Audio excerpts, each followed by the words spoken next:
welcome back to another episode of the Writer's Hive, where we meet bi-weekly to discuss the writing and publishing process in the hopes of creating a writer's hive mind with you.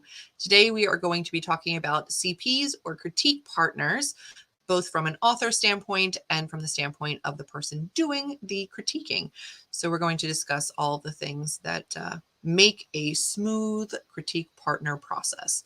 We're going to start off with Amber today. So my computer went wonky for a second, so that's why I was like, eh. I've been both a CP for Julie, and Julie has CP'd my work. I don't think I've had anyone else CP work, maybe my grandmother, which was a whole different story, but it's a fun process if you come toward it with the right attitude. So if you look at it as an opportunity to help someone grow and learn, and that you get to kind of read a book before anybody else gets to, which is a lot of fun. And also you get to really hone in and help somebody make something better. So when I was CPing Julie's book, I first wanted to make sure I gave her just honest thoughts of, if I enjoyed it. And then I went into if maybe sentences were a little bit hard to understand, like if they read a little bit odd, if there was any typos that were just glaring, I would just tell her about them in that so that she can catch them. But most of all, I really wanted to see that it flowed well in the world and it made sense with the characters and there was character development, and also just places that I really loved the line or I loved the scene. There's a couple of scenes in Julie's book that I would visibly laugh out loud, and most of the time I was reading while she was on stream with me, and she'd be like, what was it? What was so funny? And I would tell her. So that was a lot of fun. As an author that had someone CP, I just honestly have a problem like with timeline. And so I mostly, when I get someone to CP, I want to know, does the timeline make sense? Is everything happening the way that it should? Like, is the pacing okay? There's things that I already know about it going in. Like, I know I struggle with dialogue, so I know my dialogue is going to be a little stilted or read a little bit odd the first draft go around. I already know that about myself, so if you tell me that, I'm like, nah, yeah, I know. That's the kind of thing I want to hone in on, is just like the pacing and the timeline and if it makes sense. So I feel like I can figure out the characters and the dialogue later. Like, that's definitely something that once I have the timeline nailed down, then I can focus on that a little bit more. When it comes to critique partners, throughout the years, I've had many critique partners, and I sort of got to the process of honing it down just because of the type of critique that I do want. So usually how my process goes is that I will write a first draft, do one self-edit before giving it to critique partners. And in case you don't know the difference between critique partners and beta readers, usually critique partners are other authors, so they can look at a story more objectively and as like a creative process and sort of help you hone that story, where a beta reader, they tend to be readers. They can also be writers, but usually with beta readers, you're looking at more of the reader experience and then doing an edit off of that. So I like my critique partners early in the process, sort of like at that developmental stage where I feel like, okay, it's a cohesive story. I'm comfortable with having someone read this and not think like I'm a total amateur. And then be able to give me notes, like those big picture notes, like, oh, this character, I don't really understand their motivations. Oh, this plot, there's a big plot hole over here. You talked about it here and then you didn't finish it off.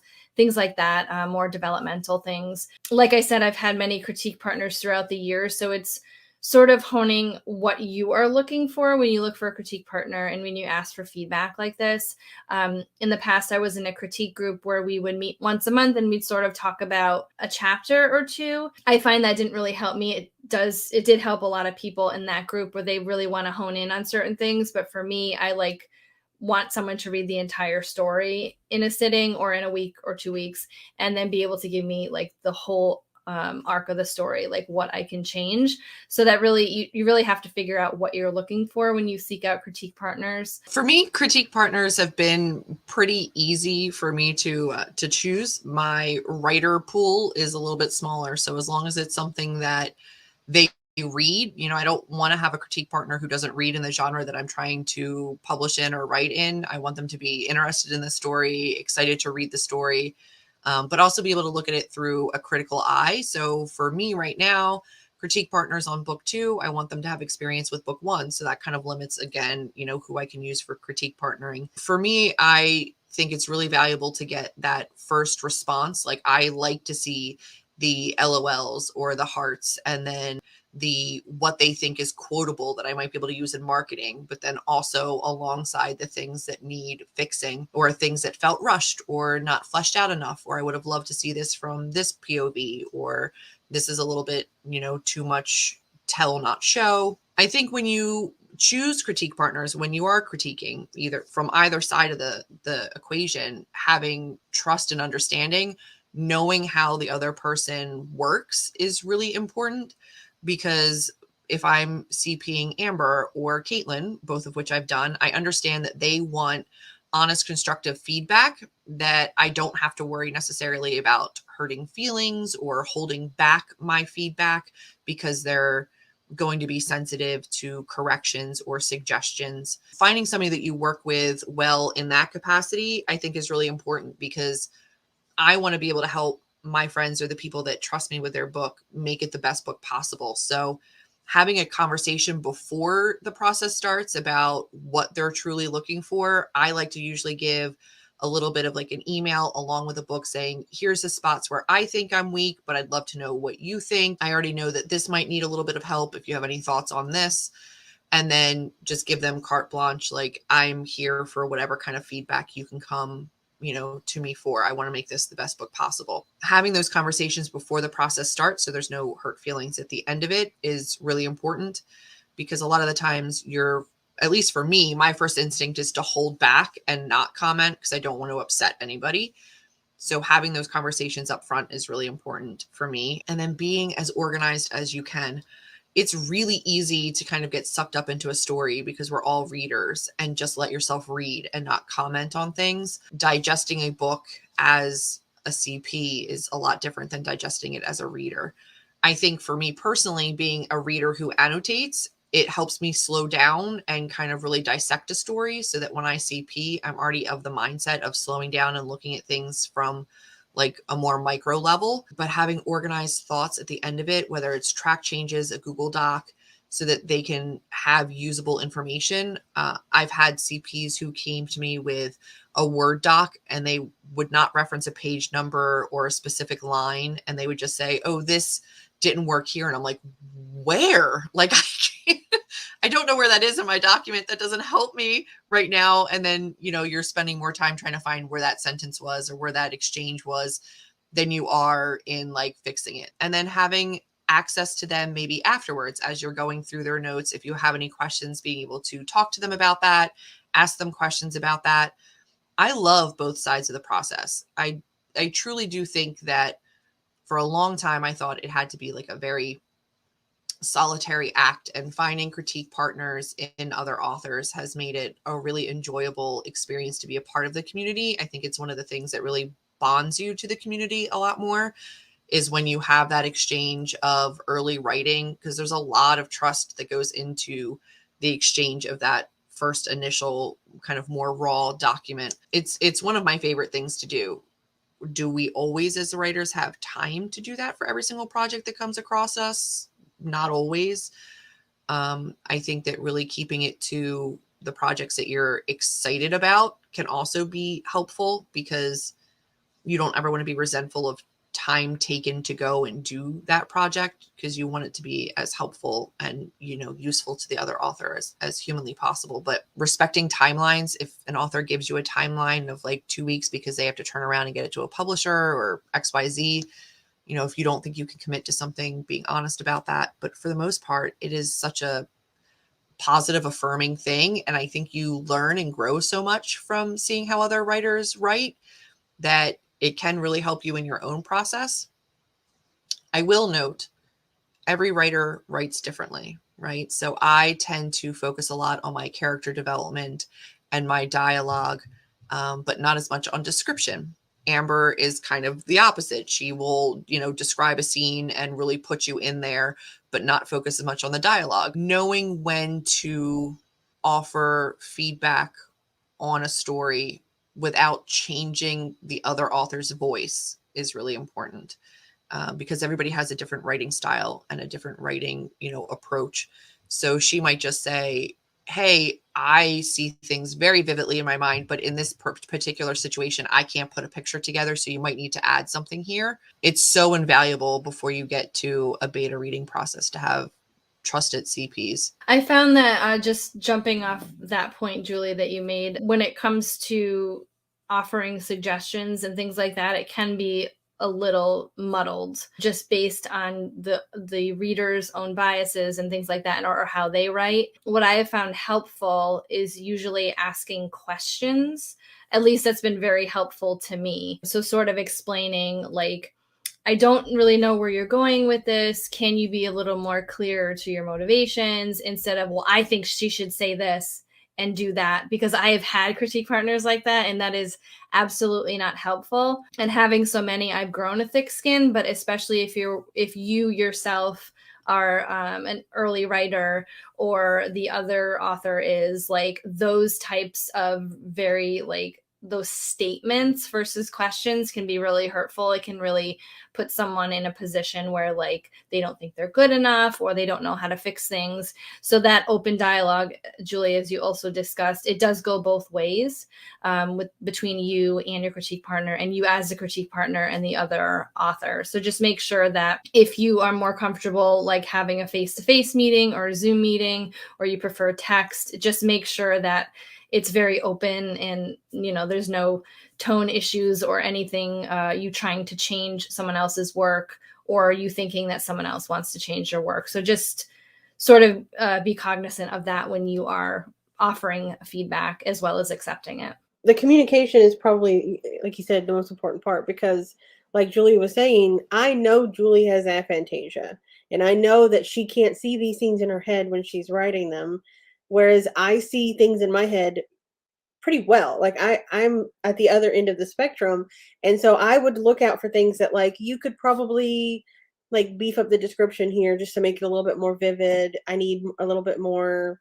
I think there was one scene where I said, like, I need a little bit more, like, senses, like, how does it smell, how does it feel? And I'm not saying, like, oh, you should say that it feels like this, or you should say that it feels like that.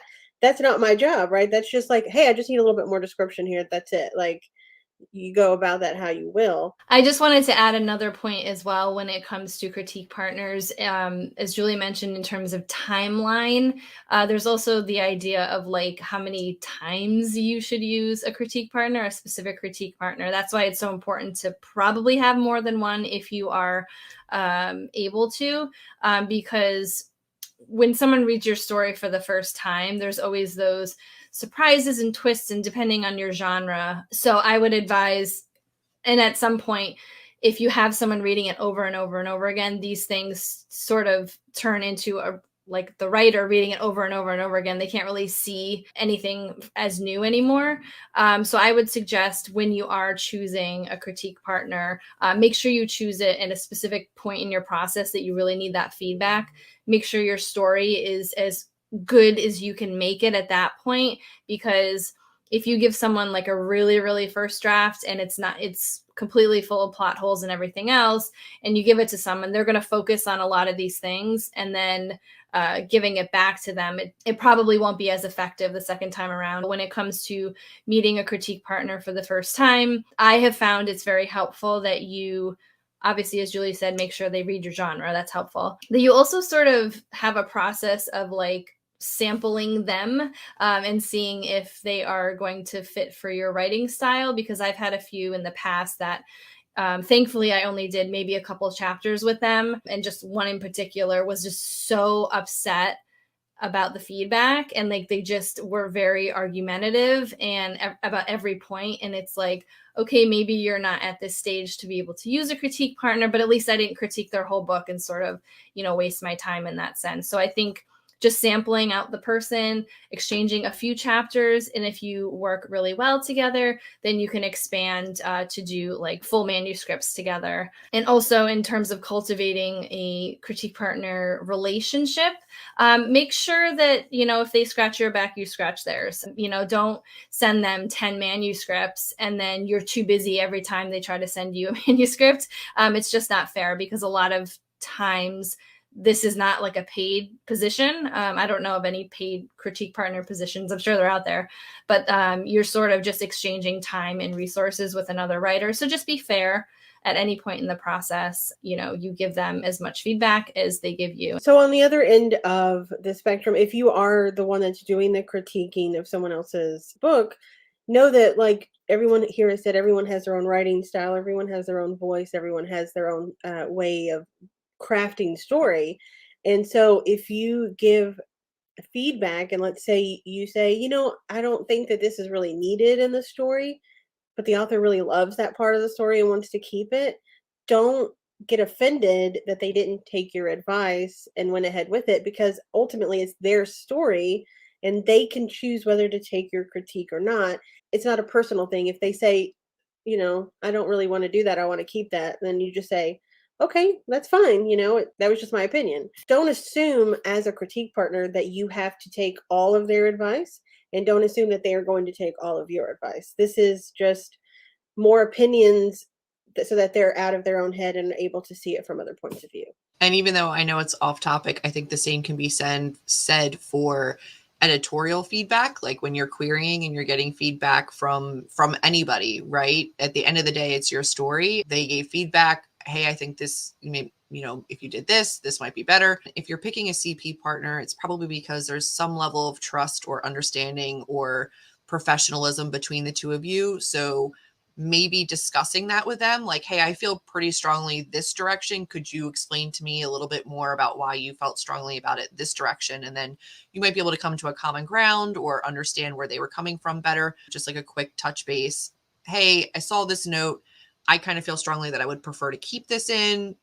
Can you talk to me a little bit more about why it didn't work for you, or why you feel like it was important for that to come out? And also just kind of acknowledging that this is a first reader response as well as a writer's response. This is their first time with the story.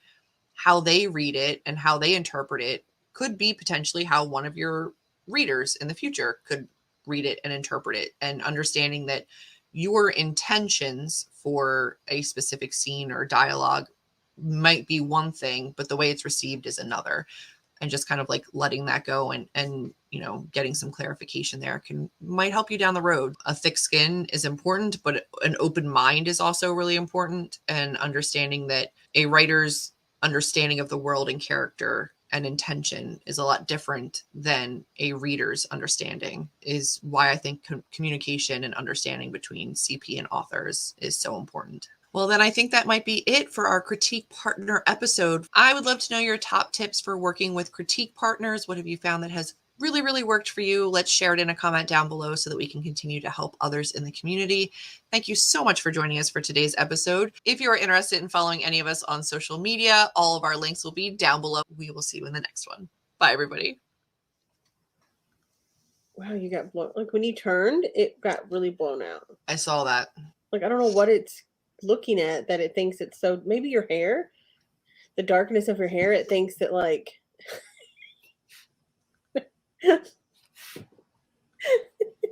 that was live. Staying. Very exciting. No, I don't want to say that. For a very exciting video about me. It's gonna be a very important video. It's gonna be one of our best. It's very tremendous. It's gonna be tremendous.